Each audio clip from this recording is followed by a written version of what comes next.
Mom, don't contact us anymore. Our whole family needs space. The text from my son arrived on the night of my 67th birthday, right as I was setting a chocolate mousse cake, his childhood favorite, on the dining table. I had waited for him all day. Every time a car passed, I looked up. Every time my phone buzzed, I let myself hope. And then what I got was a cold sentence passed on a mother's love. The doorbell rang. My daughter-in-law stood there with a blade-thin smile and a folder in her hand. Guardianship papers. Sign them so I can take better care of you. I looked into her eyes, and in that instant I understood. What they wanted to keep wasn't me, it was the $50 million I control. Sign? No. I smiled, opened a drawer, and pressed the tiny recorder button under the wooden table. They didn't know that the very moment they thought they were cutting me out was when I began erasing them from my life. If you're still listening, tell me where you're watching from. Every comment you leave is another mark in this journey.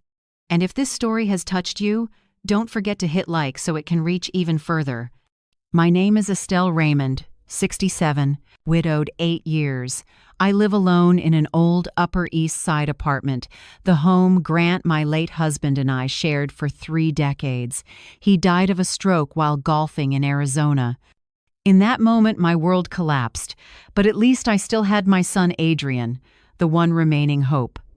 Grant was calm, practical, and good at investing. He didn't leave a gushy will. He built a family trust with asset protection terms. I'm the primary beneficiary with full authority over the income real estate shares, stocks, bonds, and an investment fund worth about $50 million. When he died, people said I was lucky. But losing your partner and being left with only money that isn't luck, it's a test. I once thought at least I still had my son and a family. To fill the emptiness, I started giving too much, too easily. In the first year after Grant died, Adrian got divorced. I paid his attorney fees and rented him an apartment in Westchester so he could stabilize. A year. Later, he remarried Tessa, a young, beautiful, sharp woman who used to work in PR, and I foolishly paid for the lavish Long Island wedding. I gifted them a honeymoon in Italy and covered the down payment on their new house in Westport, the place they called our dream home. I did it all not to show off, but because I thought that was love. I wanted my son never to struggle the way his parents once had. I didn't realize that when you give without asking for gratitude, people start treating kindness like an obligation. Every Thanksgiving, Christmas, or birthday, I prepped gifts, checks, transfers. All they had to say was, "Mom, we're a bit tight," and I opened my wallet. A walking ATM, like people joke online, maybe that was me. But this year was different. My kitchen tonight was still, lit only by candles flickering against Grant's framed photo. The chocolate mousse cake smelled rich, its surface still glossy. I had mixed the batter with arthritic hands, each stir a memory of when Adrian was small, a curly-haired boy grinning wide, begging for the biggest slice with the most frosting. I'd texted him in the morning, "Birthday cake is ready. Come by any time." No reply. By afternoon, I told myself he was busy. That night, when the clock struck 8 p.m., I turned on the porch light and set out plates for 3, me, Adrian, and Tessa. Each time a car went by, I stood up, heart racing, only to be disappointed. When the text, "Mom, don't contact us anymore, our whole family needs space," appeared, I thought I'd misread it. I sat frozen, watched the candle tremble and go out. Only me remained and the truth. I had lost my son. Not for lack of love, but for loving too much. 3 days later, the cake still sat there. No one came. No birthday wish. Not a single flower. On the 4th day, I lifted the lid. The cream had turned sour. I wiped my eyes and scraped it into the trash, the spoon clanging against the sink like metal, striking my heart. I didn't know if I was crying for the cake, for my son, or for myself. But I knew this. Every illusion had to be thrown out like that cake. I sat at the table, pulled out my expense notebook, and turned to the old pages. $80,000 for the first divorce fees, $40,000 for the honeymoon, $200,000 for the Westport down payment, $12,000 a year for Maya and Owen's tuition, plus hundreds of thousands more for holidays, gifts, birthdays. I wrote the total, more than $1 million. Next to it, I added a small line, number of times you asked, "Mom, are you okay?" 0. That wasn't just financial math. It was an indictment. Adrian, the boy who once held my hand through Central Park, who promised, "I'll take care of you when I grow up," now called only when he needed money. Tessa, the daughter-in-law who hugged me after the wedding and said, "I'm so happy to have a mom like you," now met me with a cold gaze, a smile on her lips but not in her eyes. At family dinners, I sat at the head of the table while they talked renovations, school choices, vacations all paid with my money, yet no one asked my opinion. I'd become a decoration in their lives. My grandkids Maya, 13, and Owen, 11, were polite and well-mannered but distant, as if I were a guest. I suspect Tessa taught them that polite is enough. They'd say grandma and then go back to their phones. I don't blame them. Children reflect what adults teach. I used to think that as long as they were happy, it was fine if I took the loss. But that text was a wake-up call. "Mom, don't contact us anymore." I read it once, twice, 3 times. Each reading sent the pain in reverse from my heart to my throat, lodging there. In that moment, I understood. They didn't need me. They needed my money. And if they could sever things with a text, I had the right to sever back, not with words, but with action. I stood, went to the kitchen cabinet. In a small metal box under the drawer, I opened the lid. Inside was a mini recorder. Grant once gave me, "In case you ever need proof during negotiations." I placed it beneath the dining table. I knew sooner or later Adrian and Tessa would come back not because they missed me, but because of money matters. And when they did, I would let the truth speak for itself. That night I brewed orange blossom tea and sat by the window looking down at the street. Below, headlights stretched on, horns blared. People rushed while I sat in an apartment once full of laughter, now hearing only the tick of a clock. Strangely, for the first time in years, I felt clear-headed. Not a wounded mother, but a woman waking from a long sleep called sacrifice. I looked at Grant's photo and whispered, "You once told me that if someone treats my kindness as a given, I must teach them the value of loss." I smiled. Maybe today is that day. I turned off the lights, leaving only the soft glow of a half-melted birthday candle.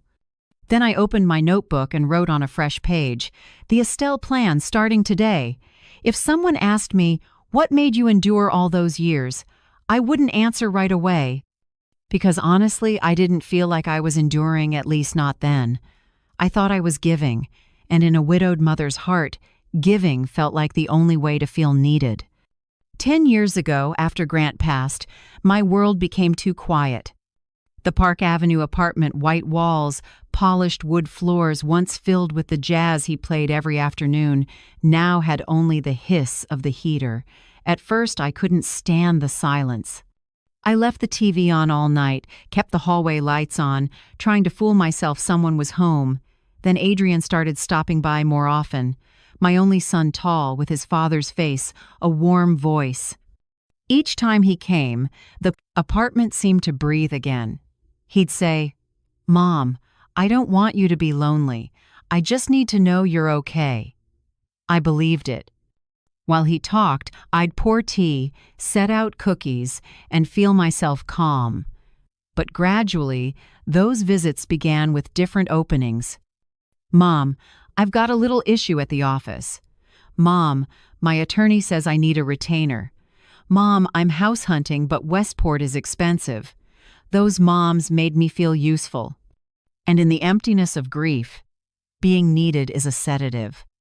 I wrote checks, made transfers, sent cash, paid bills not because I was forced, but because I believed love was continuing, just changing shape.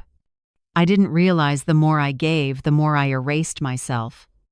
The Park Avenue apartment where Grant and I lived more than 30 years sits along a boulevard washed in lights. Every corner holds a memory. There I cooked dinner, listened to Grant talk markets, risk and conviction. He always told me, money only matters when it's put in the right place, Estelle. Don't let it buy silence. I heard him then, but I didn't understand. Only when I compared it with the Westport house, where I paid nearly all the down payment, did I grasp what it means to buy silence. That house is beautiful, modern, with a wide yard and glass doors opening to a lawn smooth as silk.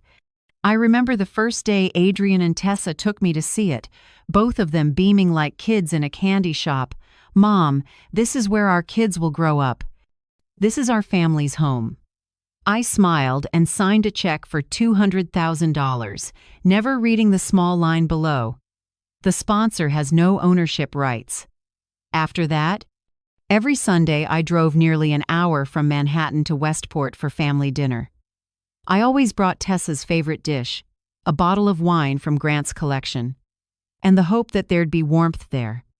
But family dinner soon turned into a presentation. Adrian talked work. Tessa discussed redoing the kitchen, switching to Italian floors, repainting the living room. They called it upgrading the space. I knew better than anyone, upgrading with my money. They didn't ask what I wanted to eat. They just asked me to transfer funds before the contractors come this weekend. Each time, I smiled, nodded, and drove home in silence. I told myself, it's fine, as long as my son is happy. But the truth is, I no longer knew what happiness even meant. My attorney, Harold Benton, was the person Grant trusted most. He helped manage the trust, taxes, and investments. After Grant died, Harold checked in often with updates. "Mrs. Estelle," he once said, "I advise you to keep control. Don't let any expense become automatic." But I had Harold set up monthly transfers for Adrian, living costs, the kids' tuition, and even Tessa's credit cards. I said, "I just want them not to worry." Harold sighed but did it. Every month, numbers left my accounts automatically, and every month, the bond between me and my son left automatically too. In those 8 years, I helped Adrian save face more times than I can count. When he owed taxes, I wrote a check. When his car got towed for unpaid fees, I paid it. When he forgot Tessa's birthday, I booked the party. When they fought, I watched the kids so they could get a break. And through all those times, no one remembered my birthday. Year after year, late texts, or sometimes just an emoji. I told myself young people are busy, that I was asking too much. But there is a limit when you have to light your own birthday candle alone. Every excuse rings hollow. My friend Marjorie Hale, who lives 2 blocks away, once said over tea, "Estelle, giving without teaching is harm. You're not helping your son. You're making him believe you're a zero-interest bank." I laughed, sipped tea, and joked, "He's still my son, Marjorie. I can't just let him stumble." She looked at me, kind but firm, "But if you always catch him, he'll never learn to stand." Back then, I thought she was too strict. Now I know she was right word for word. The warning signs started last year. Adrian visited less, though I'm only an hour away. Whenever I called, he answered shortly, "I'm in a meeting." Tessa stayed polite, but her gaze had changed. One evening, when I offered to help fix their pool, she smiled and said, "You don't need to worry, Mom. You should focus on your health. Maybe you should let financial professionals manage your assets so you can relax." Her voice was sweet enough that, if you didn't listen closely, it sounded caring. But I heard something else, a shady intent under the sugar. That night, I opened my laptop and checked my bank accounts. Transfers steady, month after month. money flowing out like water, and I had no idea how long I'd let the river run. I opened my notebook and began listing every gift from the last 8 years. Columns of numbers stretched on, nearly $2 million if I counted gifts, travel, and side investments. When I wrote the last line, my hand shook not from regret over money, but from seeing myself there, a woman who had erased herself with unconditional generosity. I sat very still. Only the clock ticked. I looked around the apartment, once full of laughter, now only Grant's smile in an oak frame. If he were alive, he wouldn't scold me, but he would ask, "Estelle, have you forgotten that kindness needs boundaries?"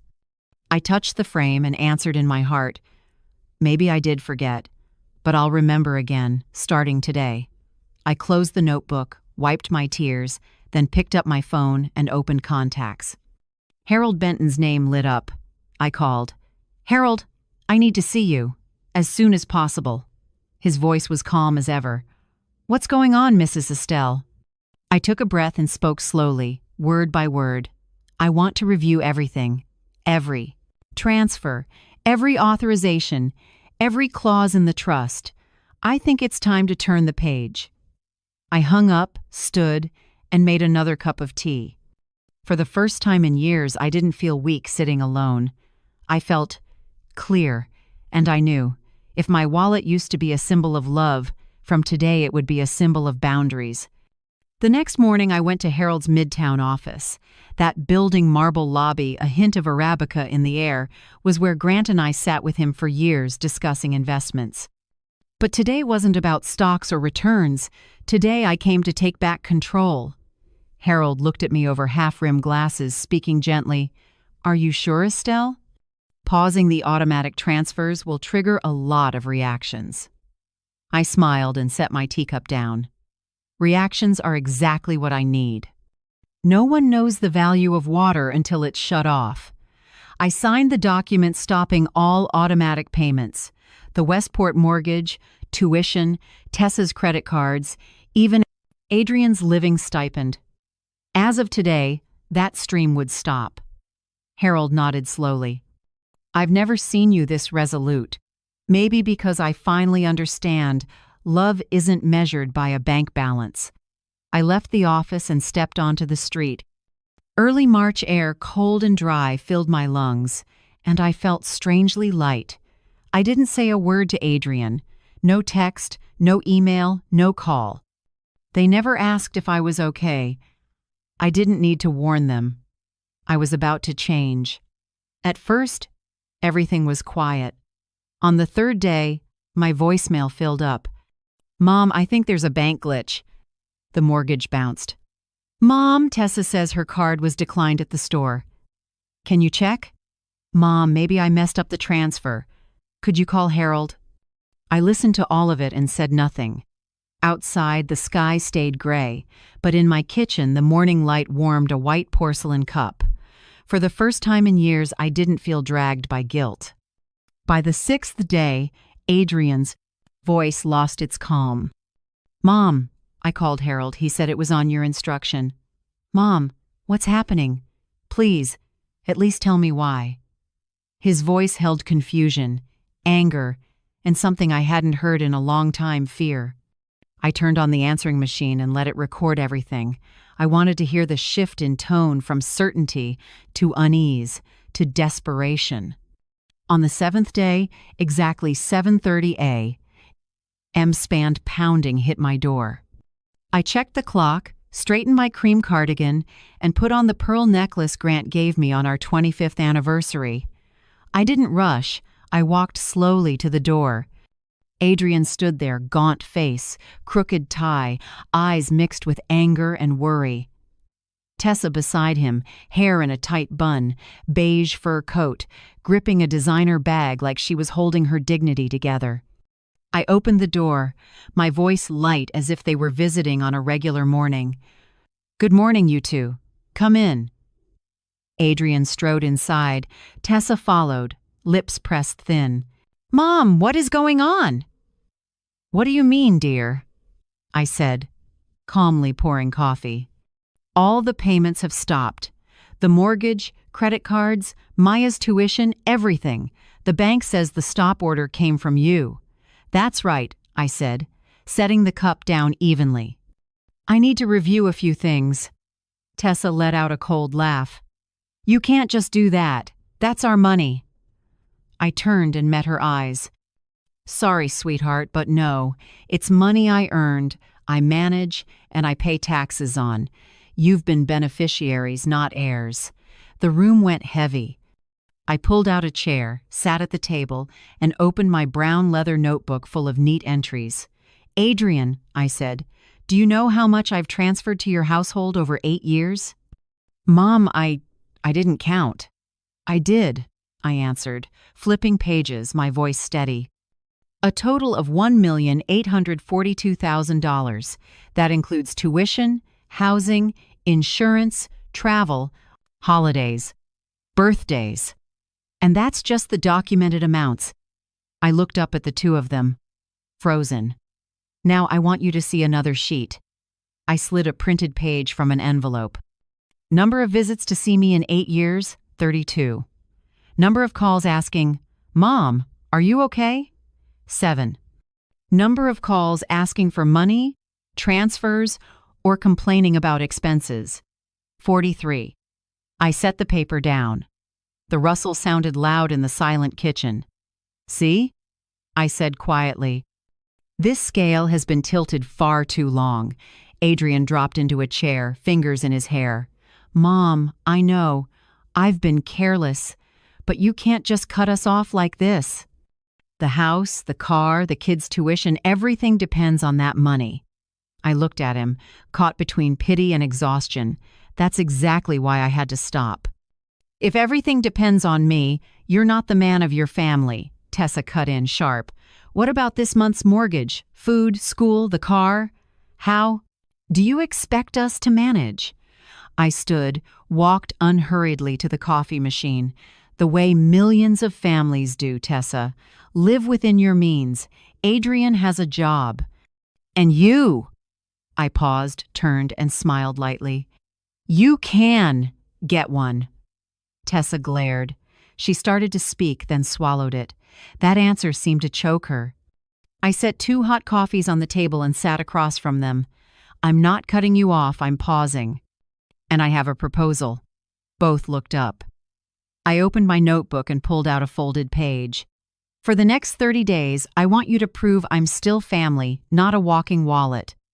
Not with apologies or gifts, but with simple actions. Call because you want to know how I'm doing, invite me to dinner for no reason at all, or send a real card with no transfer request attached. Tessa let out a bitter laugh.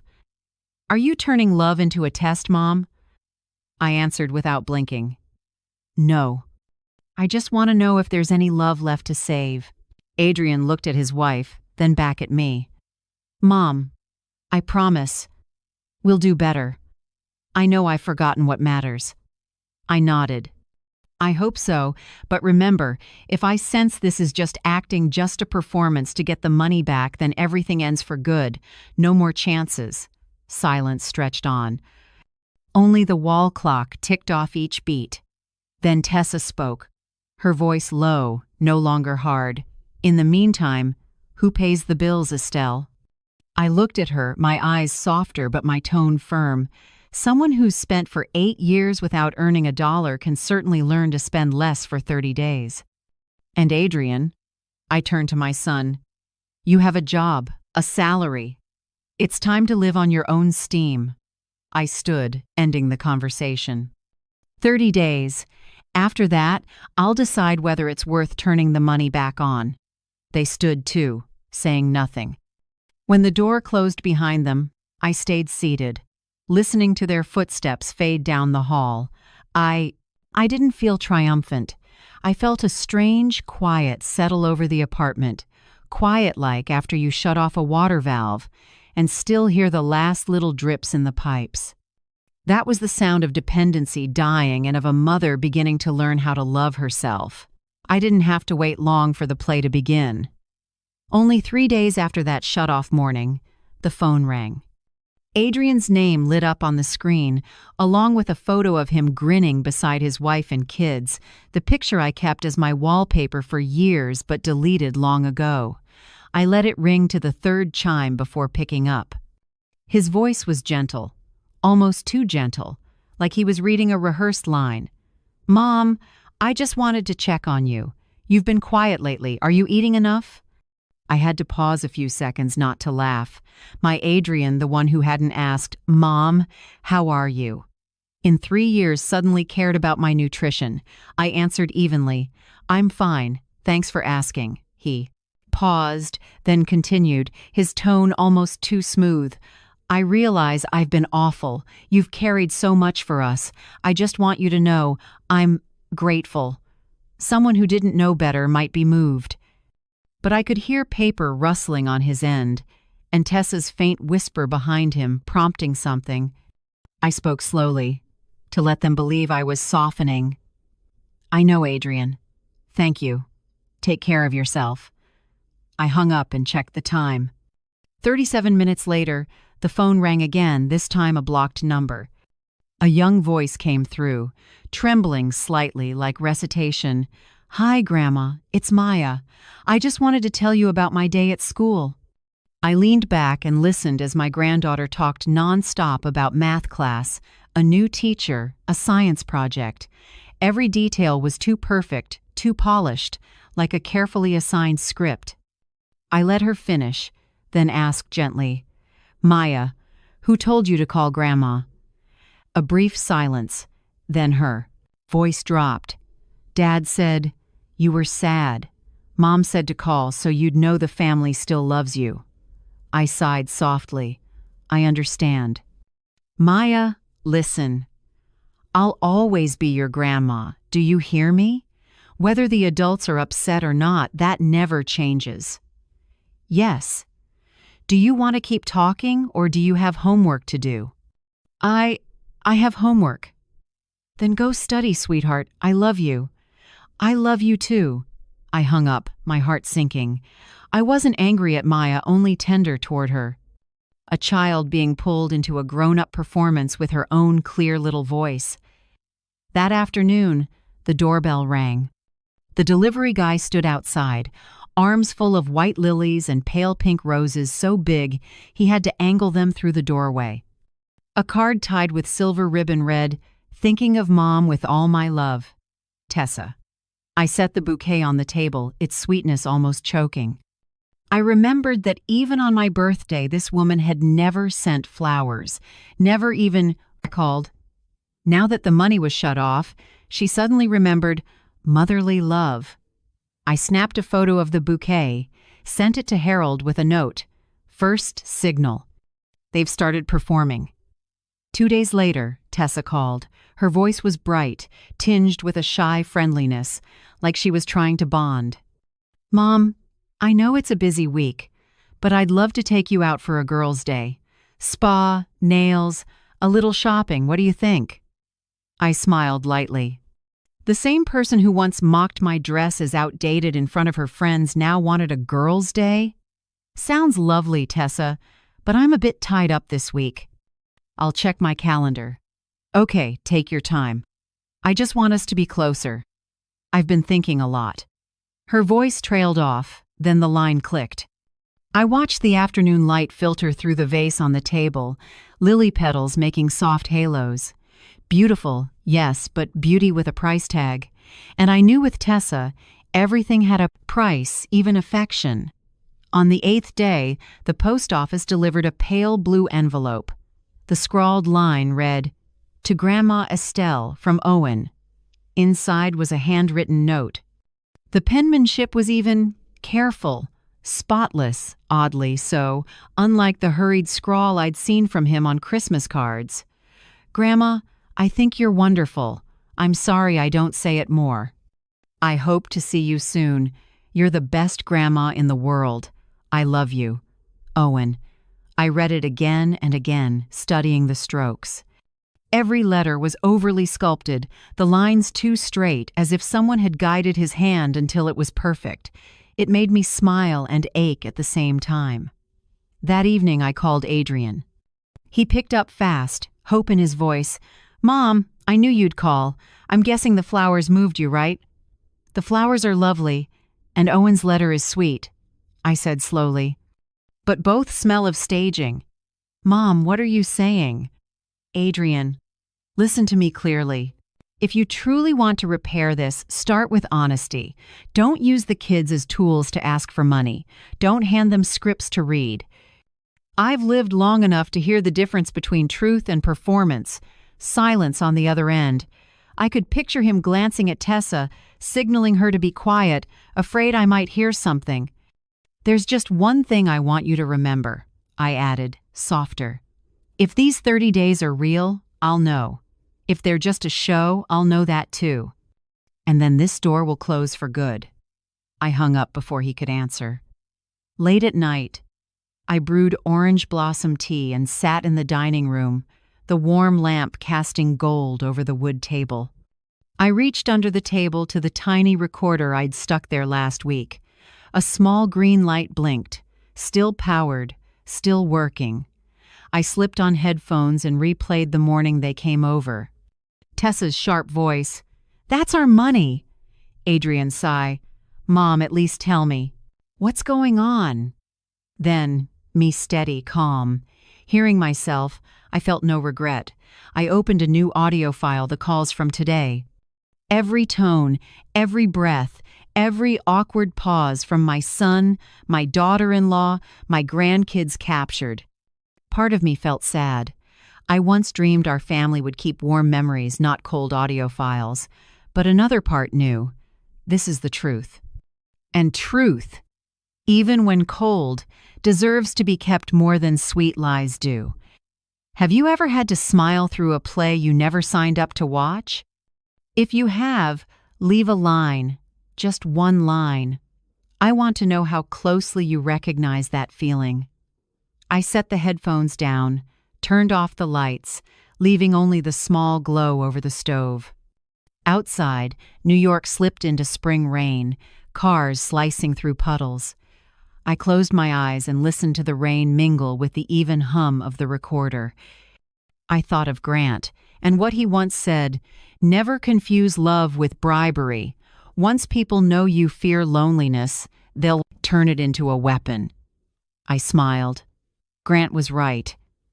But maybe this time, the weapon is in my hands. The next day, I woke early. Thin sunlight slid through the curtains. I set the kettle on, opened my laptop, and backed up every recording to a separate drive. Folder name, Opening Act. I knew this was just the first scene.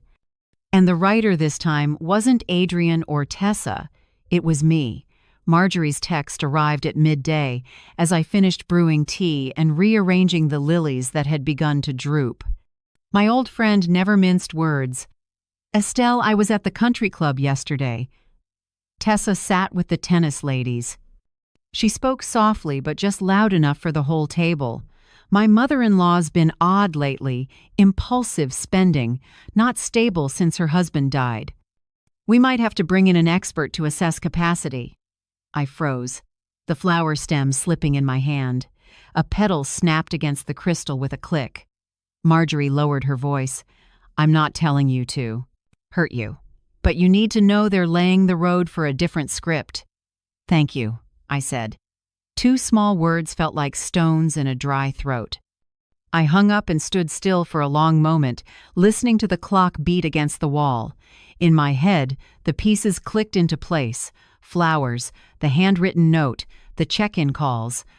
Then the club whispers one side, painting the picture of devoted children trying to care, the other casting me as the erratic widow, difficult with strange spending.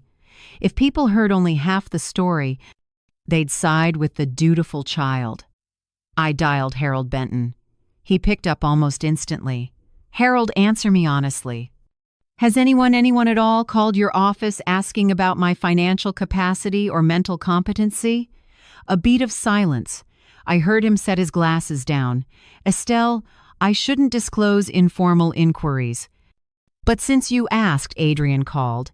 "He said you'd made a few unusual financial decisions." asked about capacity evaluations and guardianship mechanisms and what the first steps would be. The floor seemed to tilt under me.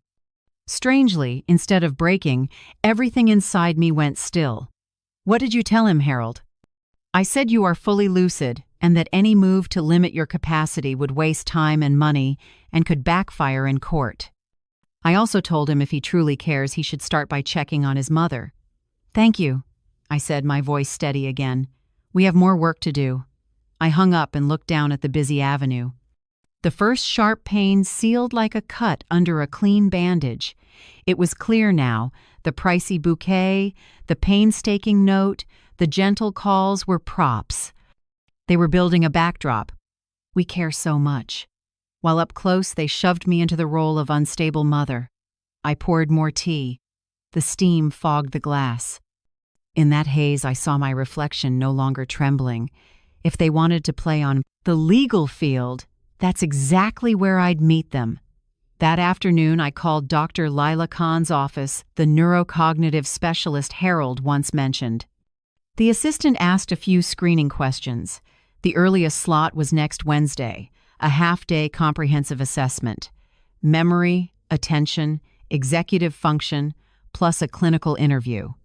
"We'll send an official appointment letter and the documents to bring." "Thank you," I added, clearly on purpose. The results must be stamped and suitable for court filings. I hung up, marked the date in red, and wrote beneath it, "Calm is the first piece of proof." That evening, I called Maya. It rang a long time. I guessed she was deep in homework. Finally, a young voice. "Grandma? Finished studying, Maya?" Almost." I paused a second, then chose the gentlest way to say it. "I want you to know this. The grown-ups have grown-up problems. You don't need to call Grandma as a duty. Call if you want to or don't. I'll always be Grandma, and you'll always be my grandchild. No one gets to use that bond to scare you." Silence, then a little sigh of relief. "I understand, Grandma. Go study. If you want this weekend, I'll take you to the New York Public Library. The picture reading room is beautiful." "Yes." Her voice suddenly brightened. I texted Owen a short line. "Don't worry about Grandma. Study well, play ball safely. I can take care of myself." He sent back a basketball and a heart simple, more honest than any letter. That night I opened my brown leather journal and started a meticulous log. Time, place, what was said, who said what, in what tone, which bouquet arrived, what the card said. I even copied Marjorie's text verbatim. I taped the flower delivery receipt to the page with clear tape. Each page a puzzle piece, building a rebuttal file I could carry into any hearing. I printed an 8-year summary, total transfers, real check-ins, number of money requests, all numbered, dated, matched with statements. I added notes on the birthdays they forgot not to play the victim, but to contextualize behavior. I stacked everything into a red envelope, the color I use for documents no one gets to pretend they didn't see. The next morning I called Adrian. "Next Friday night I want dinner with the whole family. No occasion, just family dinner." He hesitated. "Mom, we'd love that. At the Westport house?" "Good. And I have a few things to say after dessert. Please invite 2 of my friends. They're older, kind. Seat them at the end of the table." "Which friends?" "The ones you met at your father's funeral. Jacob Stein, retired from Wexler, and Dr. Naomi Chu, a family therapist. They're coming for dinner, just dinner." I heard him swallow. "Okay, I'll arrange it." I hung up. The independent third parties weren't to threaten anyone. Their presence alone would be enough as silent witnesses for a night that needed clarity. While waiting for Dr. Khan's appointment, my phone kept buzzing. Apologies soft as velvet, tidy check-ins, offers to take you to the park, to lunch. I picked the gentlest invitations to keep the 30-day rhythm enough to lengthen the rope, enough to thicken the mask. Each night I checked the chip under the table, exported files, and labeled them by date and content. Tessa Flowers card. Adrian apology dinner. I didn't replay them to torture myself. I saved them to spare future arguments. As Americans say, if it isn't written down, it didn't happen. For me, if it isn't recorded, it will be retold differently. On the day, I arrived at Dr. Lila Khan's clinic. Bright waiting room, the faint smell of freshly sharpened pencils. She appeared with a neat silver cut and clear, kind eyes. The evaluation ran for hours. Digit spans, block designs, rule switching, reading comprehension interpretation. Midway, she offered tea. "Are you stressed, Estelle?" "I feel oddly calm," I said honestly. Maybe because for the first time, I don't need to prove I'm a good mother. I just need to prove I'm lucid. She smiled and finished the last task. I left with a pickup date for results, the center's blue stamp shining. On the sidewalk, the sky felt like an open door. No rumor could declare me unstable anymore. In the afternoon, I stopped by the small church on Madison, sat in the back, and didn't ask for anything grand. I just told Grant in my heart, I'm doing the right thing. When I stepped out, sunlight shattered across the red brick, quiet, proud. That evening, I called Marjorie and described the dinner plan. She chuckled. "I'll wear the wine-colored coat. Need me to say anything?"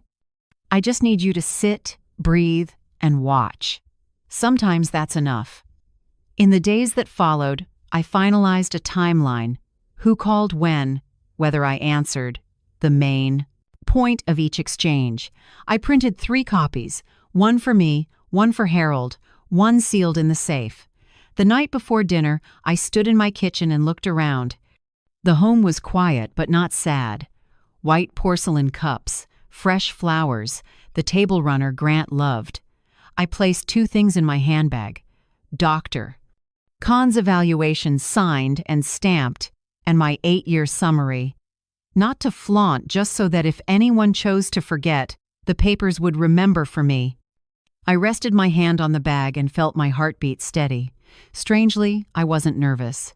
Tomorrow night wasn't a trial or a stage. It was just family dinner. But I knew that at that dinner, the truth would sit in the center of the table like a main course no one could ignore. I turned off the stove and drew the curtains. Outside, New York roared. Inside, I touched the pearls at my neck and heard Grant's voice like a breeze. "Don't let money buy silence, Estelle." I smiled. Not this time. Because tomorrow, I would 5. Speak with documents, with numbers, with the calmest voice I have. And when all the rumors fall away, only one thing will stand. I know who I am. 3 days after I received Dr. Lila Khan's evaluation, Harold called back, "I know someone you can trust.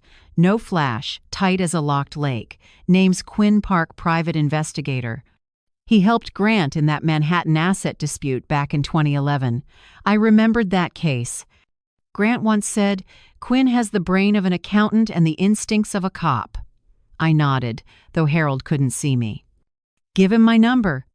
2 days later, right at 9 a.m., the doorbell rang.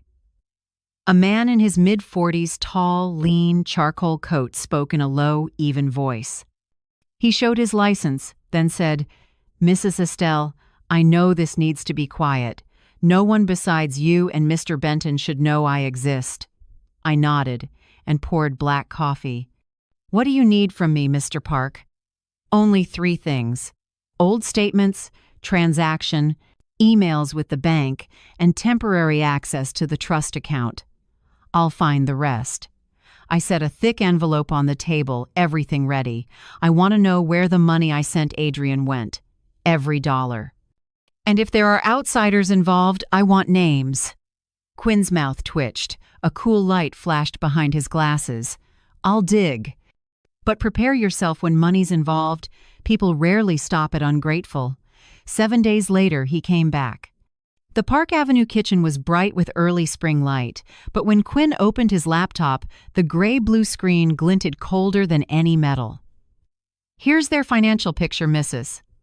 Estelle." First line, 7 credit cards, total balance, $148,000.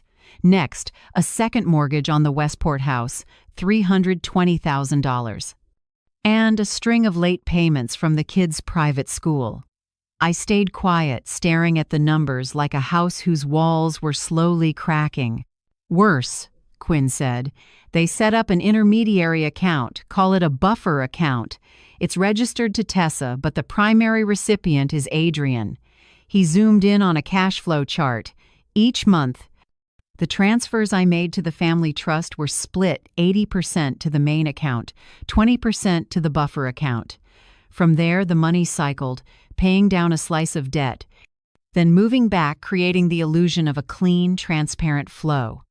"A soft way to launder movement," Quinn said.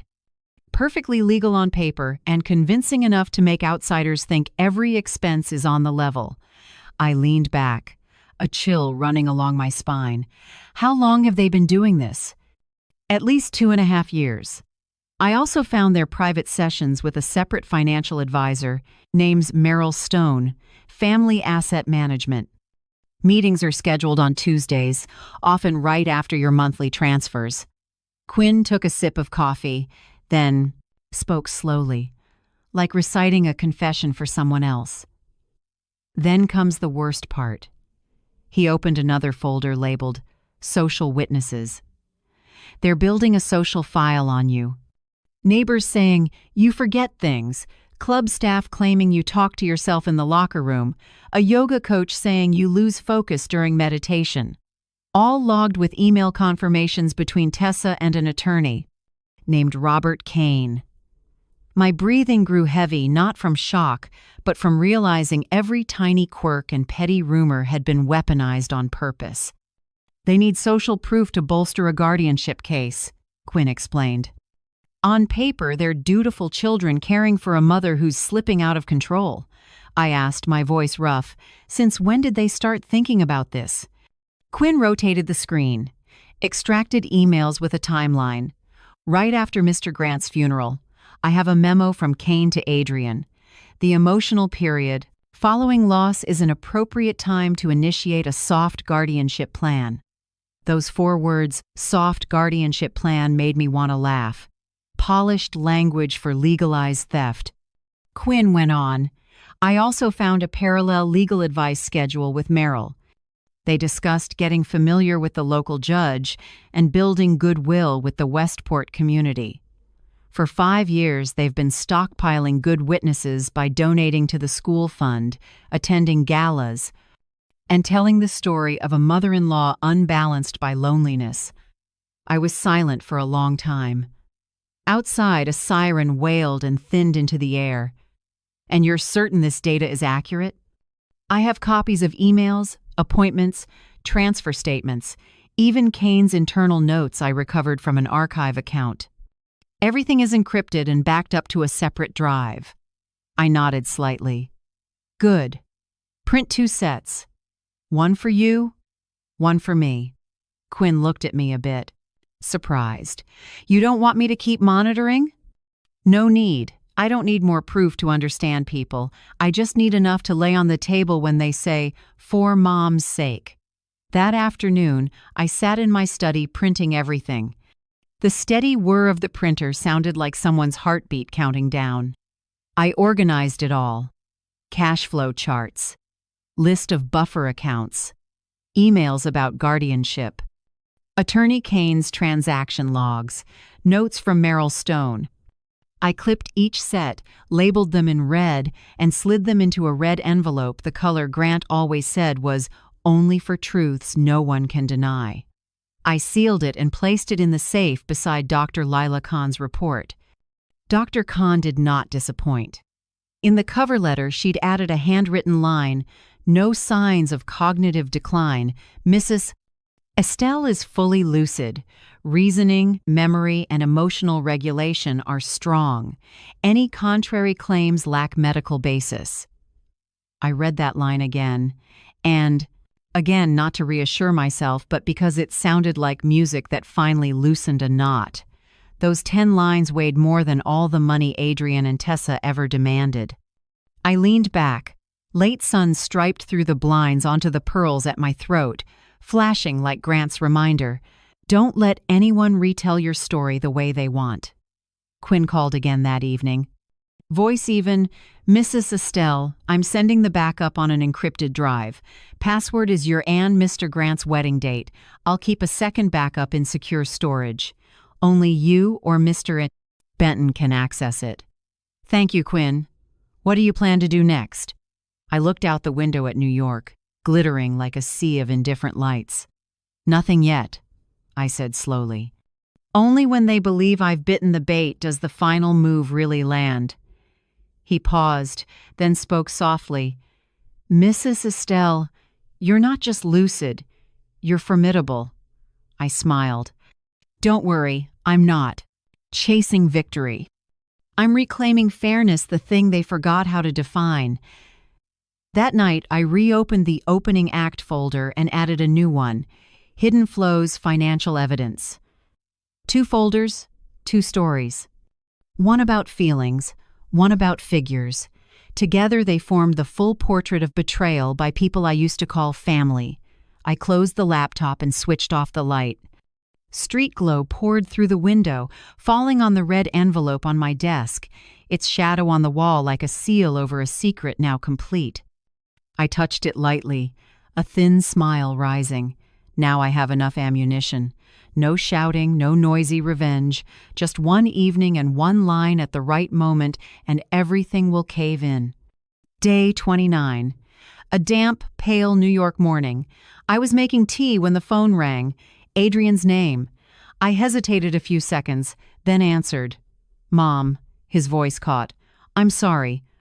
I've thought a lot these past weeks. You're right, we were wrong." I said nothing. I could hear shaky breathing. Then Tessa's voice, strangely soft. "Mom, I know I've been disrespectful. I was afraid you'd be sad, so I acted foolishly. I want to start over, truly, Mom. If I hadn't had recordings and an investigation file, I might have cried. But now every word of that apology sounded like lines read smooth at a final rehearsal." I only said, "Thank you both. This Friday I want to meet the whole family. Dinner, Westport." A brief pause, then Adrian rushed in. "Of course, Mom. We'll make it happen." I set the phone down and sipped my tea. The orange blossom was still sweet, but it couldn't mask the cold steel spreading in my chest. The board was set. All that remained was the last move. That afternoon, I video called Maya and Owen. They were in the study room, shelves behind them stacked with picture books and little science models. I smiled, voice easy, like nothing big was coming. "I'm coming for dinner this weekend. But I want to tell you both something. No matter what happens, remember Grandma loves you unconditionally. The grown-up stuff, I'll handle. You just keep studying and being kind." "Deal?" Owen nodded. Maya asked softly, "Will you be okay, Grandma?" "I used to be fragile," I said, "but not anymore. Just remember, kindness isn't the same as silence." I ended the call feeling lighter. Kids shouldn't watch a battlefield, but I want them to know the truth is never something to be ashamed of. That evening, I called Harold Benton. "Friday, 7 p.m. I need you on standby. If I signal, FaceTime in and confirm live legal witnessing." "Understood, Estelle. I'll have the Westport deed and the trust documents ready. Everything is in your name. Good. Test the connection beforehand." I hung up and looked at the red envelope on the table. Inside, along with Quinn Park's report, were copies of Dr. Lila Khan's evaluation and the timeline I built. Transfer dates. Dates they called. Dates the unstable mother rumor spread, and the first day they mentioned guardianship.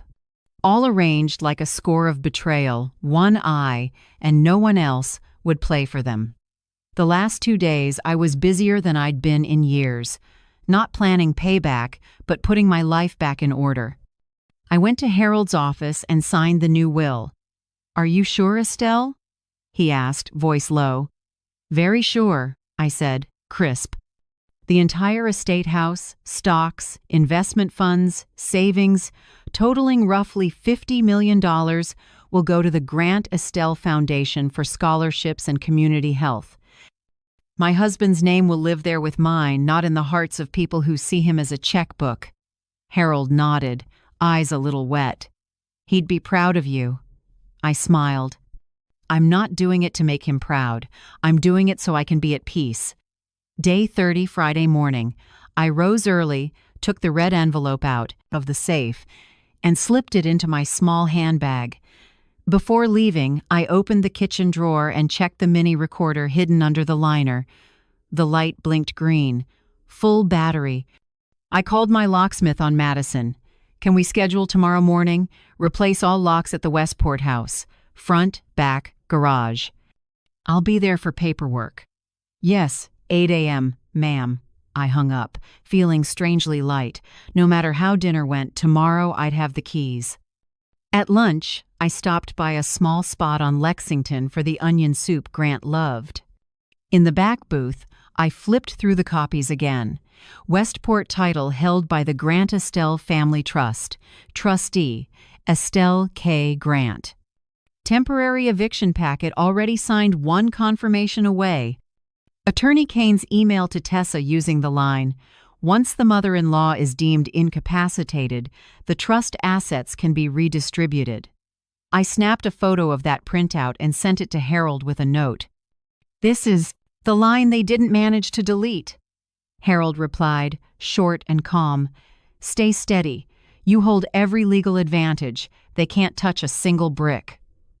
I put my phone away and looked up. The sun had come out. Light bounced off the metal tabletop, and I remembered what Grant used to say.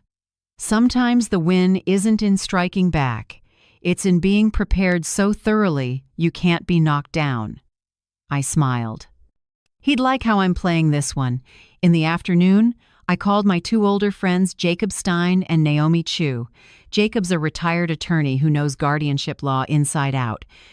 Naomi's a therapist who's seen too many cases of family abuse. "I need you both at dinner in Westport tonight," I said. "You don't have to speak, just sit at the end of the table. Observe. If you see me look over and nod, Jacob, you'll FaceTime Harold. Naomi, you'll note demeanor and conduct as an informal social assessment. I need witnesses." Jacob was thoughtful. "Estelle, are you sure? This won't stay a small family matter." "I'm sure. They turned my name into gossip. I'll turn the truth into a verdict." Naomi smiled over the phone, voice soft as air. "You don't need to shout, Estelle. Truth has its own volume." I spent the rest of the afternoon writing a short note, not a will, just a last page to myself. If anyone asks why I didn't forgive, I'll say this. Forgiveness isn't erasing the offense, it's ending the offender's control. I don't need my son punished. I need him to see the cost of greed. I folded the note, tucked it into my journal, and closed it. At sunset, I put on my navy coat and the pearls Grant gave me and looked in the mirror. No tears. Just a 67-year-old woman walking into the final match of her life with the calm that only experience and pain can forge. Before I left, I checked my bag. Recorder. New will. Evidence timeline. Quinn Parks Lug. Investigative file. Dr. Lila Khan's report. And my phone with FaceTime set to Harold Benton at the top. I inhaled, turned off the lights, and locked the door. Outside, New York was lighting up. Cars glittered, crowds hurried by. No one knew that in a suburb an hour away, a family dinner would become a mother's quiet presentation of justice. I stepped out and called a car. Streetlights washed over my face in the rearview mirror, reflecting my steady eyes. No anger, no tears, only purposeful quiet, the quiet of someone holding the final move. I reached Westport half an hour early. The two-story house they'd bought mostly with my money now looked like a spread in a design magazine. Crystal chandelier, starched white linens, a vase of Dutch tulips centered on the dining table. They'd prepared well not to welcome a mother, but to stage a perfect family reunion. Tessa met me at the door, a trace of expensive perfume. She tilted her head, a thin smile, syrupy voice. "You're early, Mom. I wanted to surprise you." I answered lightly. "At my age, I'm done with surprises. I prefer the truth." The housekeeper, the only truly neutral person there, hung my coat quickly. On the table, candles burned. The dishes were the fine china saved for special occasions. I sat, feeling the room glow like a set. Adrian came out of the kitchen with a tray of wine, trying to seem natural. "Red for you, Mom? I remember you like Bordeaux." I smiled faintly. "Right. Grant always bought it for our anniversaries." Tessa jumped in to keep the scene moving. "I remember you said this black dress makes you look more elegant than anything else." "I'm so glad you wore it tonight." I looked at her and smoothed the fabric. It was the dress I wore to Grant's funeral. "Yes, it sent your father off. I'm wearing it again to send off another part of my life." The table stilled. I sipped. The tannins grazed my tongue, bitter, clarifying. The main course passed under a pretend, cheerful hush. Weather talk, the neighborhood, any travel plans, Mom? Each question arranged like a choir. After dessert lemon cake with frosting, the kind Tessa knows I like, I set down my fork, dabbed my mouth, and stood. Candlelight slid over the black dress, glinting off the table. "Now," I said, each word clear, "it's my turn." Tessa smiled tight. "Oh, a speech? Wonderful, everyone." I raised a hand and cut in. "I won't be long, but I want you to hear me out." I placed a red envelope in the middle of the table. Tessa blinked. Adrian frowned. "This," I said, "is the cognitive and capacity evaluation from Dr. Lila Khan, a specialist recognized by federal courts. Conclusion: Mrs. Estelle is fully lucid, with complete capacity to manage finances and make legal decisions." No one spoke. I continued, "And this," I set down another stack, "is the buffer account statements, guardianship planning schedule, and the list of people you contacted to build social witnesses." I spoke slowly, evenly, without raising my voice. They all signed, and each believed they were helping a family care for a mother losing control. I've heard every call, read every email. "I know you started this right after Grant's funeral." Adrian sprang up. "Mom, I don't understand what you're talking about." I met his eyes. "You do. Because you discussed a soft guardianship plan with Attorney Kane. And Tessa, you emailed advisor Meryl Stone about preparing a lawful guardianship approach when Mom shows instability. I have the originals." Tessa went pale, voice shaking. Who made this up?" "This is a misunderstanding. We were only trying to protect you." I pulled out my phone and hit speaker. Harold Benton's voice came through, clear and cool. "This is Harold Benton, counsel to Mrs.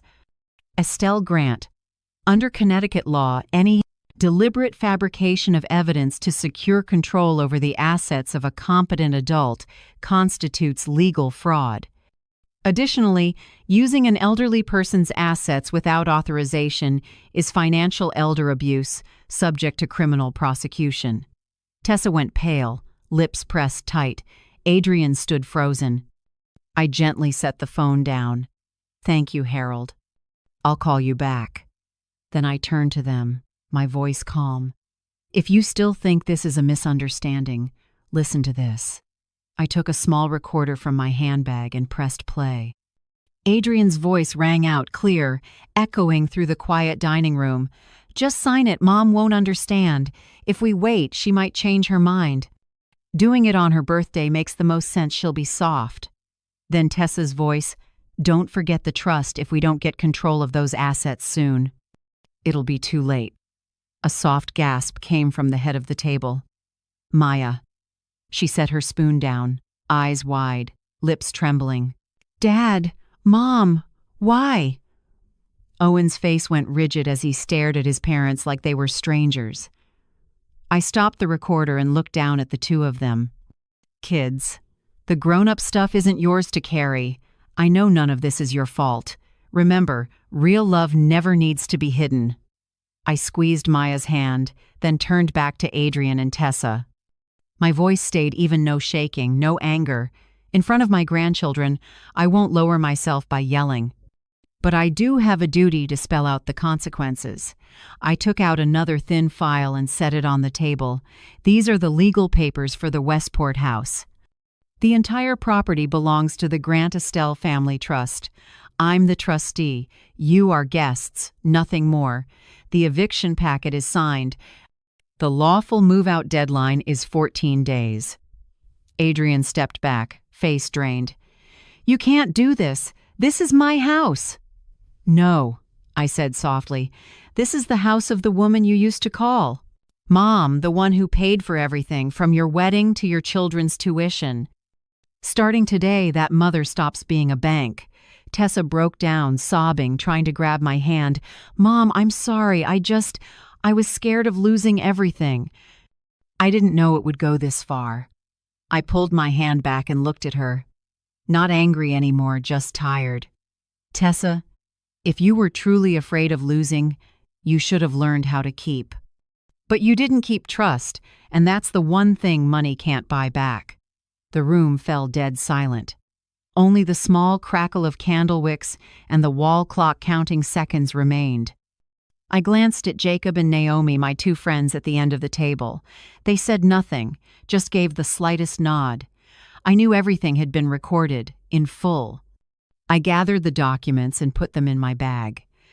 Before standing, I looked around the table and softened my voice. I don't need you to be punished. I need you to understand that. Every action has a price. If you want to start over, live on your own 2 feet.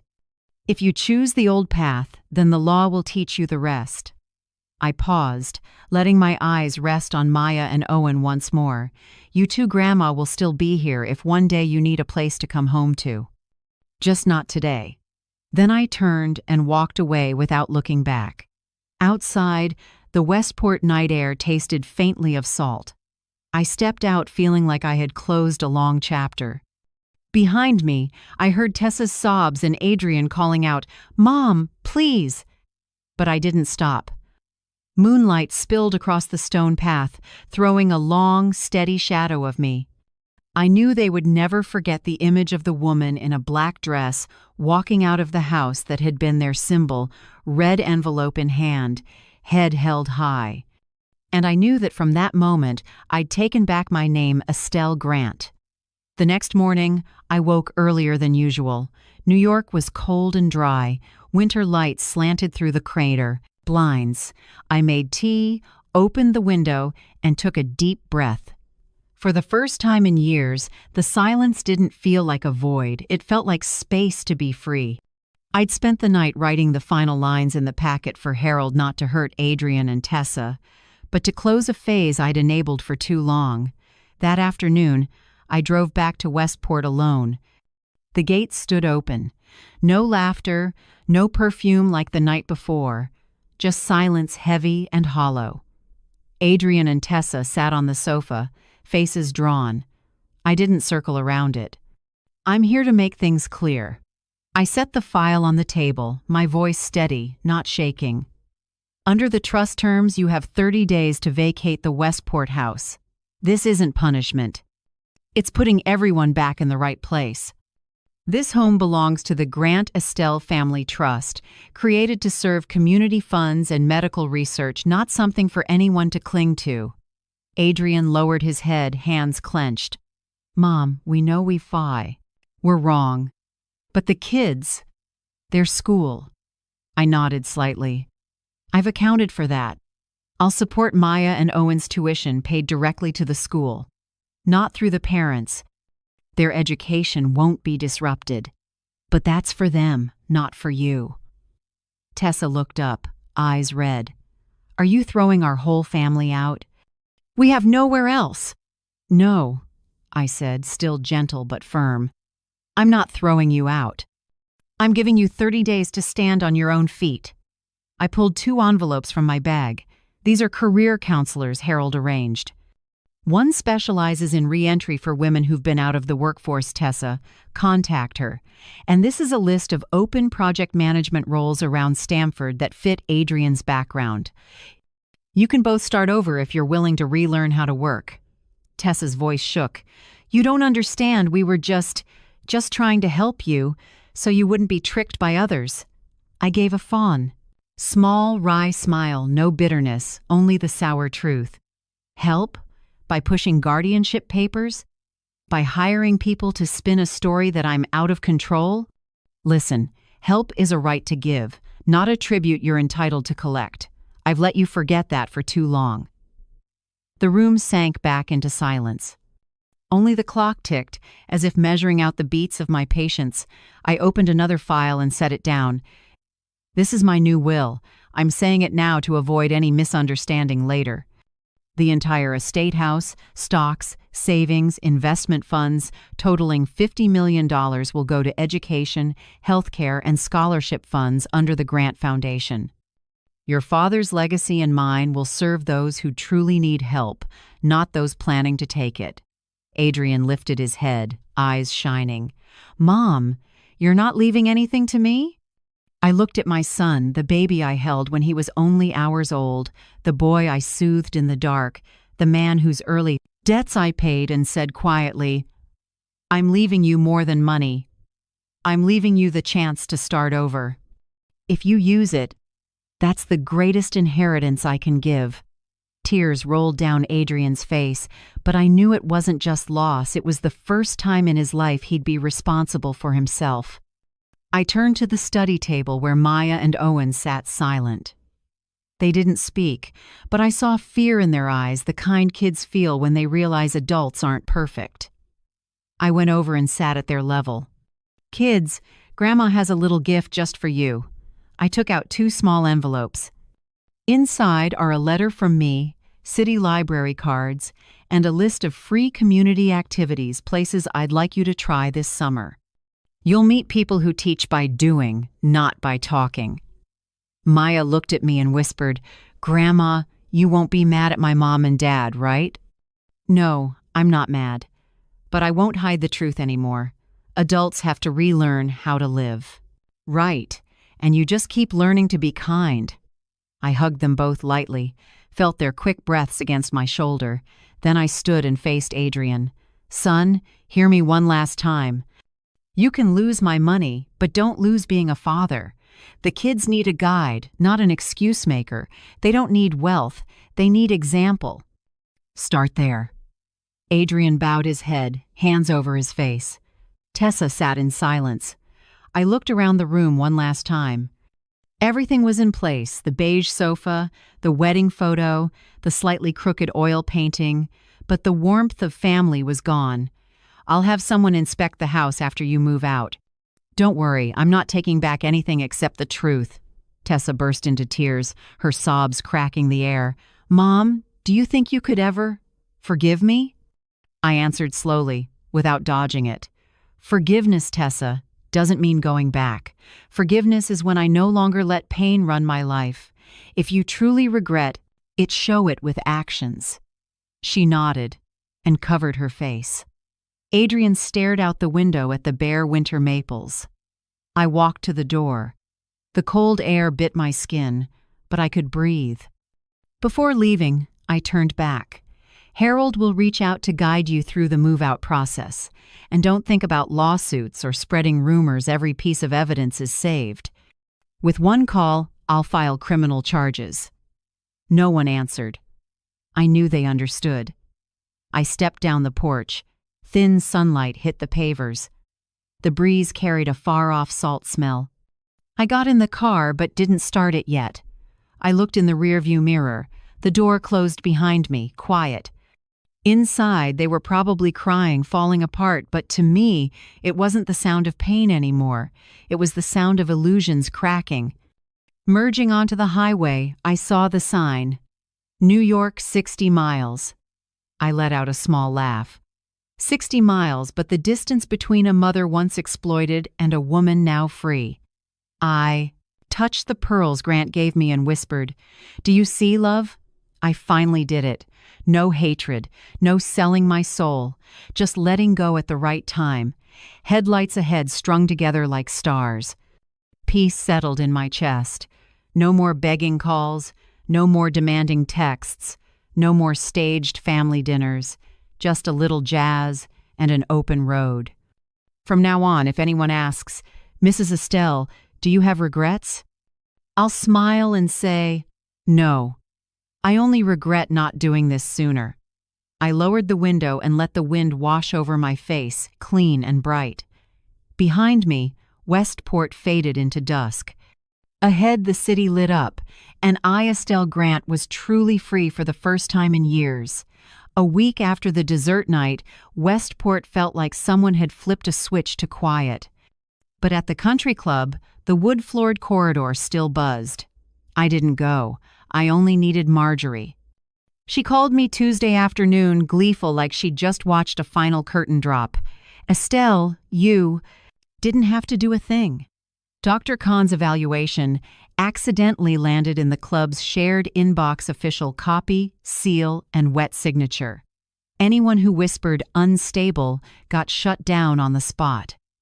They changed the topic faster than swapping tennis shoes. I laughed, not a victory laugh, a relieved one. When the truth comes with documents, it walks itself where it needs to go. I just said, "Thank you, Marjorie," and poured more tea. Late sunlight slipped through the blinds, painting pale gold rectangles on the wall. That evening, I signed a stack of letters Harold drafted to the social witnesses, the yoga coach, the event coordinator, a few gym acquaintances. Each letter was polite and direct, reminding them that repeating false claims about someone's mental capacity can be defamation. That adding a line at someone's urging to support a fraudulent guardianship could be aiding and abetting. No insults, no heat, just statute names, section numbers, and Harold Benton's firm signature. Thursday morning, Harold called. "Eviction complete." The locksmith changed the locks at 7:30 a.m. The inventory log is signed by witnesses. Adrian and Tessa's belongings are sealed and moved to storage for a month per regulations. You don't need to appear. I stood at the window, watching a thin cloud cut across the sky. Strange how, when the boundary is clear, your mind feels rinsed clean. That night, I opened the first transfer files for the Estelle and Grant Foundation, seed money, and a 10-year funding plan for 3 tracks: secondary and college scholarships, community clinics, and programs to prevent financial abuse of the elderly. I signed with a steady hand even I didn't expect. Grant used to say, "Money is like water. Either you let it stagnate or you channel it where people need the cool." I chose the latter. The next day, I stopped by Dr. Lila Khan's clinic just to say thank you, even though I knew she was busy. The waiting room still smelled faintly of freshly sharpened pencils. Dr. Khan shook my hand, eyes sharp yet kind. "I only did my job, Mrs. Estelle." "You did more," I said. "You handed me a mirror to see myself clearly." She smiled. "Boundaries are vitamins for a late-blooming mind. Once you set them, your brain stops burning energy on fear and uses it for clarity." I carried that line home like a mint under my tongue. Cool, clean, steady. The last piece was Maya and Owen. I wouldn't let them become couriers for adult emotion. I booked a schedule with family therapist Dr. Naomi Chu, fixed calls every Sunday at 5 p.m., routed through her office. There, every conversation would be neutrally noted, no interruptions, no one standing behind to coach lines. I texted Maya, "Sunday, 5 p.m., I'll be there." She sent a smiley, then a drawing, a paper boat floating on blue marker water, the word Grandma on the sail. Owen sent 3 basketballs and Baforty. "Okay." I laughed. Kids somehow say exactly what's needed without many words. Then came the cleaning not of the house, but of my circle. I made one small rule. If a distant relative text starts with, "This is small," or "Aunt Estelle, I'm short for a few days," I don't reply right away. I let 24 hours pass. If it still feels like a demand rather than sharing, I don't reply at all. I call it cutting out convenient toxins. The things that wear you down aren't the punches, they're the daily pats on the shoulder asking you to give a little, then a little more. Each night, I wrote a gratitude log. 3 things, nothing grand. A cup of tea brewed just right, a cool breeze through the small window, a stranger holding the elevator door. After 10 nights, I realized the wound wasn't seeping anymore. It had skinned over not because I forgot, but because I put it in the right box. On the weekend, I opened Grant's closet. The familiar masculine scent had faded, leaving touchable memories. Wool lapels, silver cufflinks, the wine-colored silk scarf he only wore at Christmas. I kept a few things: the watch with a scuffed bezel, a crinkled jazz ticket in a coat pocket. The rest I had appraised for auction, with every dollar earmarked for the foundation. People call it giving away. To me, it was letting those things continue their journey. Sunday evening, I stood in the kitchen. No pots clattering for a family dinner like before. The kitchen was quiet, and I smiled, quiet but not lonely. Loneliness is being abandoned in a crowd. Now I stood alone and felt close to myself. The club gossip died like a flame splashed with water. Once instability was replaced by a clean bill of mental health, everyone pivoted to weather, Court 3's turf, and the upcoming ball. People are like that. If the topic no longer lets them feel right by gossiping, they move on. Marjorie said, "Let them. We live." I nodded. We live. Harold sent a long procedural summary. Locks changed, belongings sealed by the book, third-party storage receipt signed, a no trespass notice to Adrian and Tessa, plus clauses for complaint mediation arbitration tight as a net. I read it through and filed it in the top drawer, the one I only opened to remind myself that today's piece was built on clear lines. At the first Sunday call, Maya showed up first, Naomi's office in the background. She talked about an essay on a quiet hero, hesitated, then asked, "Grandma, do quiet heroes always forgive?" I thought a few seconds. No, quiet heroes set limits. Forgiveness means not letting hate burn you up. Limits mean not letting anyone burn you again. Maya nodded and smiled. Owen popped in late, held up his basketball, and bragged about free throws. "Good," I said.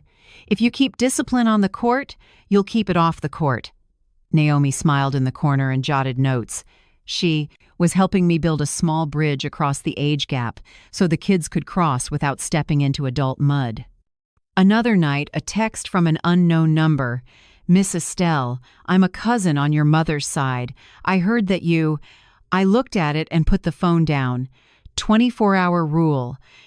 The next morning, I deleted it, not out of harshness, but because I've learned any tiny gap becomes a path for others' needs to seep in and erode your own. I swapped out the yellowed curtains and the too-dim bulb in the kitchen corner. I bought a few blue hydrangeas and set them in the Savannah porcelain vase Grant once brought home. I put on old jazz Ella Fitzgerald singing Bewitched, Bothered, and Bewildered, her voice like silk through the room. The kitchen was still quiet, but now it was warm, because it was mine, not someone's stage. On the weekend, Marjorie and I walked the park. The wind flipped leaves. The sky looked like a white sheet hung in the sun. She teased, "Do you think people are afraid of you now?" I said. "I hope it's respect instead. Fear fades fast.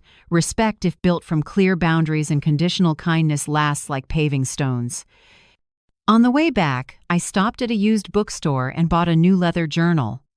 I had 4 words embossed on the cover: boundaries and gratitude. Each day I'd write 2 columns, what I said no to and what I said thank you for. 2 simple rails for the train of my heart to run straight. Night fell. I dimmed the lights, leaving a warm pool on the table. I set Grant's photo in the center, his head tipped in a sun-crinkled smile. I poured a little red wine and lifted my glass to the air. "Grant, hear me?" The rumor's gone. The boundaries are bright. I'm no longer the good mom who wears herself down. I'm Estelle, the woman who knows what to keep and what to release. Outside, the city hummed, but in this kitchen, the quiet wasn't a pit, it was a lake, smooth, deep, reflecting my face as it is, not warped by the need to be loved at any cost. I set the glass down, pulled out the journal, and wrote, "Today I said no to a roundabout money text. Today I said thank you for a 30-minute call with Maya's real laughter, and thank you for a quiet kitchen, quiet but not lonely." I closed the book. A chapter ended without fireworks. Just a line drawn bold and straight, one no one gets to erase with tears. I turned off the lights. In the soft dark, I heard my heart tapping a normal beat like any heart no longer bewildered.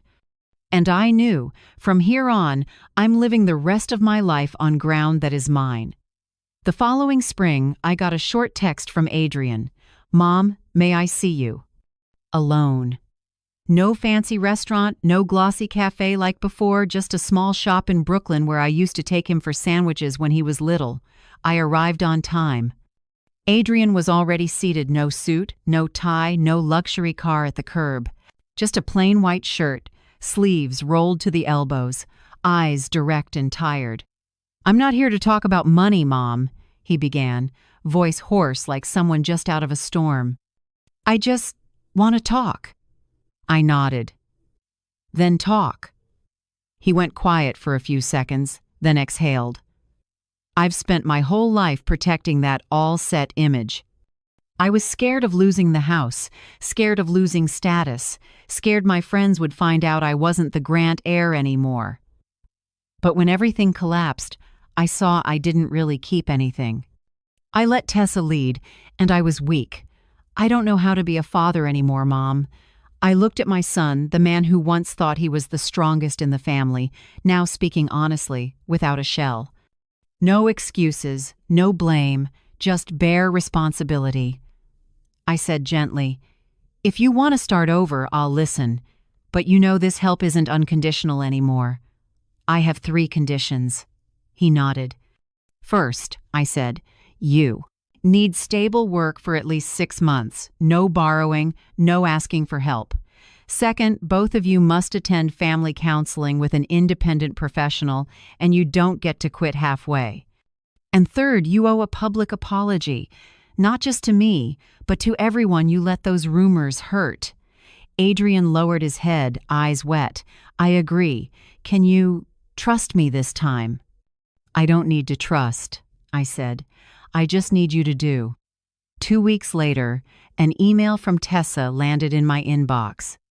The subject line was simple: apology. The letter was long, more than 1,000 words. Apologies line by line, explanations about pressure, fear, pride. I read it all, neither angry nor moved. I replied in 4 lines. "Tessa, thank you for writing. I don't need words, I need actions. Get real work. Stop posting borrowed images of a life, and let the kids see their parents no longer hiding behind gloss. When that happens, I'll know you're changing." 3 days later, Harold sent confirmation that tuition had been paid for a client relations and event organization course at Norwalk Community College. The payer was me, but the recipient was the school. I wasn't handing Tessa cash. I was investing in a real chance. Adrian started at a mid-sized project management firm, making about 1/10 of his old income, but enough to live on. And Tessa, once only used to high heels, learned to stand 8 hours in a conference hall, handle clients, and reset rows of chairs. I didn't interfere. I watched quietly from a distance through brief texts to Maya. "Your dad's home late, learning to cook. Your mom's turning an early class in the morning." I understood. Making amends doesn't need a stage, just a small kitchen and a pot of soup simmering. In the summer, Adrian moved no more Westport Mansion, but a small rental apartment near the kids' school. I helped not with my hands, but with a nod of approval. 2 bedrooms, low ceilings, a balcony facing the train tracks but clean and bright. Tessa hung pale green curtains. Maya set a little vase of flowers. You know, I told Adrian, small homes often hold the big conversations. He smiled genuinely, for the first time. In September, I received a printed photo in a white envelope. No signature, no note, just Maya in a blue dress holding a violin on the school grounds, and Owen mid-free throw, mouth wide in a grin. On the back, someone had written in pencil, "Ordinary life can be far more beautiful." I keep the photo in a silver frame on my desk. Every morning when I make tea, I look at it, a reminder that ordinary doesn't mean less, it means right-sized. 6 months later, I called Harold. I want to set up a small scholarship in the kids' names, the Maya and Owen Grant Scholarship. Each year, it will award students with strong attendance and at least 20 hours of community service. Harold asked, "Any conditions for the children's parents?" I smiled. "No, they already have their own condition, to watch their kids grow up in a healthy environment. That's a reward bigger than any check." That night, I opened my gratitude journal. First entry: I'm grateful my son learned how to apologize without excuses. Second, grateful Tessa stopped putting makeup on her fear. Third, grateful I kept my word, no return to a living stipend, only support for education and therapy. I call it helping without binding. In November, I attended Maya's school concert. I sat in the back row. Nobody noticed me. When the piece ended, she bowed and her eyes met mine for a split second. That look, it wasn't a child trapped in an adult war. It was a spirit free to love both sides without choosing. After the concert, Adrian came over, not much talk. Just, "I've done the 6 months. Work steady, counseling regular, no debt. Mom, are you proud of me yet?" I touched his shoulder. "No need to be proud. I just feel at peace." He smiled slightly. "Me too." Tessa stood a few steps away, not intruding, but her eyes no longer had the old calculating sheen. They were gentle, tired, and real. Sometimes the best thing a person can do is be tired at the right time so they finally stop. Back home, I poured a glass of wine and opened the window. Outside, the first snow of the season was falling. I thought about the path from that cold chocolate mousse on my 67th birthday to tonight, when I know love can return if it's taught to stand up straight. I remembered Dr. Kahn's line from our last visit, "Some children aren't bad, they've just never been loved the right way, and sometimes loving them right means stopping the funding." I get it now. Boundaries, kept long enough, turn into a way of life, and from that way of life, respect sprouts. That night, I wrote in my journal, "Today I said no to pity. Today I said thank you for life patiently," reteaching my son. Today I learned that boundaries, when sown with love, still bloom into flowers. I closed the book and turned off the light, the glow catching the frame of Maya and Owen. I thought that maybe making amends isn't about begging forgiveness, it's about living decently long enough for someone to believe you really understand. And in that moment I smiled, knowing every final exam once passed becomes a new beginning. A year later, my kitchen smelled like orange blossom tea again. I tied on an old apron, opened the oven, and carefully slid in a tray of chocolate mousse cake. Same cake as that year, but this time, not for anyone else, for me. Warmth spilled out, mixing with the soft March wind tapping the window. Chocolate drifted through the room, sweet but not sharp, like my heart now, no longer boiling, just warm. The Estelle and Grant Foundation entered its first year of operation. The first round of scholarships went to 10 students in medicine and community education, and we opened the first clinic, Grant Community Health Center in Brooklyn. I didn't cut a ribbon. I stood back in the crowd, looking at Grant's name etched in bright steel. Something in me felt both heavy and light, as if, at last, our life had paid back its finest debt to the world. I didn't expect Adrian to show up. He stood in the back, alone, no suit, no forced smile. When people thinned out, he came over, hands in his pockets, voice low but clear. "Mom, I'm sorry. No performance, no excuses." I was wrong. I looked at my son, the man who once treated apologizing like a stain, now bowing the right way. I didn't rush to hug him.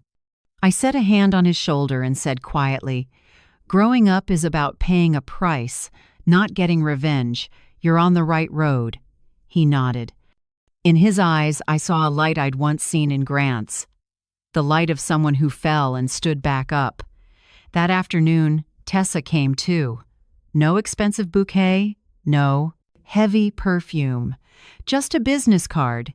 Tessa Grant, Event Coordinator, Norwalk Center. Her voice was lower, steady.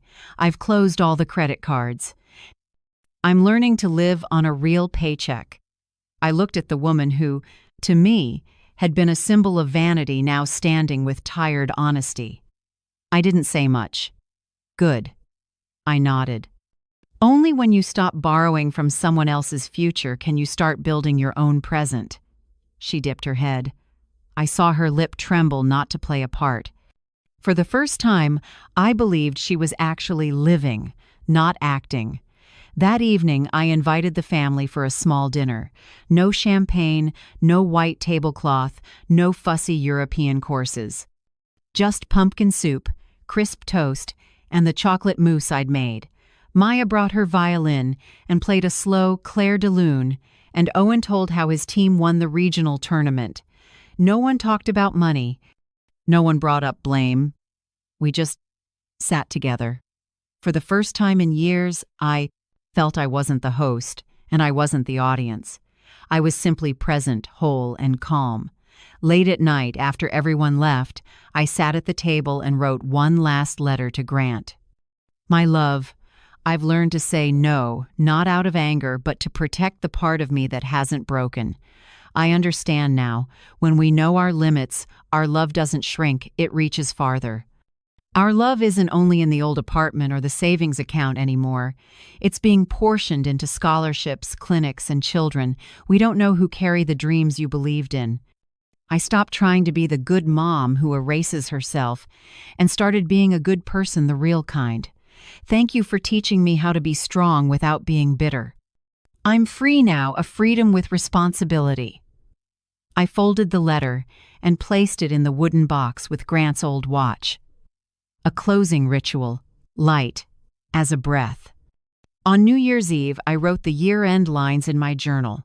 Freedom doesn't come from having or not having money. Freedom comes when we can draw boundaries and still keep gratitude. Rich or poor, love or hurt, gratitude is the only currency that can hold a family together. I closed the book. Warm kitchen light washed the wall, reflecting the years gone by. I stood, turned off the stove, and opened the window. The city breathed with me, each gust like a heartbeat waking up. No demands, no fear, just the real warmth of the present. I poured a little more orange blossom tea and smiled to myself. A year ago, I thought I'd lost everything: my child, my family, my love. But it turns out only when the false things fall away do we make room for what's real. I touched Grant's photo, then looked out the window at New York, the sky turning bronze in a spring sunset. And in that light, I heard my own voice, steady and calm. "My name is Estelle Grant. I'm 68. I'm no longer afraid of being alone. Because I know people who I know how to love themselves are never truly alone." Thank you for staying with me to the end of my story. I'm curious, what city are you listening from? From a bright kitchen in New York, or from some quiet corner of the world? If this story touched something in you or brought to mind someone who loved but didn't know how to hold on, leave a comment below. Every share is a way to tell each other, "I understand, and you're not alone." And if you want to walk with me into the next chapters where we talk about aging, awakening, and the slow rebirths of the heart, tap like, subscribe, or simply stay here a little longer. I'm grateful you're here, because somewhere in this noisy city, we can still listen to one another with a story and a heart that's still warm.